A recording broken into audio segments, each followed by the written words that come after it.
Olá! A aula de hoje será sobre propriedades coligativas. Então vamos lá. Bom, você já se perguntou o porquê do chup-chup demorar mais para congelar do que a água pura? Ou, por que ao adicionar açúcar na água fervendo as bolhas cessam?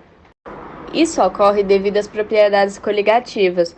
Antes de mais nada, para conhecermos essas propriedades, precisamos relembrar de alguns conceitos de propriedades dos líquidos puros. Propriedades dos líquidos puros envolvem a pressão de vapor e a temperatura de ebulição.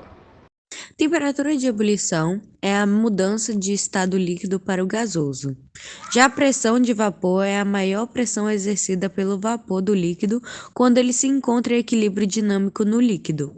E são inversamente proporcionais, pois quanto maior a pressão, menor será a temperatura necessária para que entre em ebulição.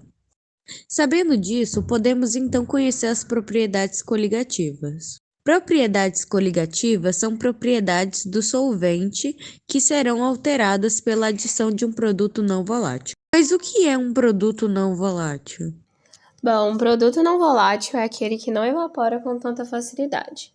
E de exemplo, a gente pode citar o sal e o açúcar, que são até mesmo os mais comuns. Então, podemos começar falando sobre a tonoscopia. A tonoscopia é a diminuição da pressão de vapor quando adicionamos esse produto não volátil. Então, é por isso que quando a gente coloca açúcar na água fervendo, as bolhas acabam por cessar, porque ocorre o abaixamento da pressão, a diminuição da pressão de vapor ali naquele recipiente. Outra propriedade é a ebulioscopia, que é o aumento da temperatura de ebulição ao adicionar um produto não volátil.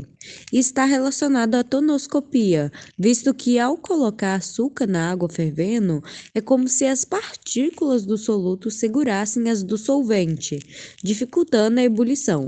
Então, a temperatura precisará ser maior para que evapore. Então agora vamos falar sobre a crioscopia, que é a diminuição da temperatura de fusão ao adicionar um soluto não volátil. E é por isso que o chup-chup demora mais para congelar do que a água pura, visto que ele apresenta várias partículas de soluto.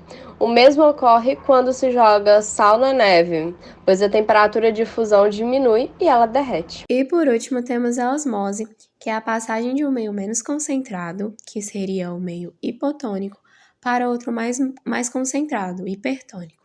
Exemplo disso é quando nós salgamos uma carne com o objetivo de conservá-la para que ela dure mais tempo.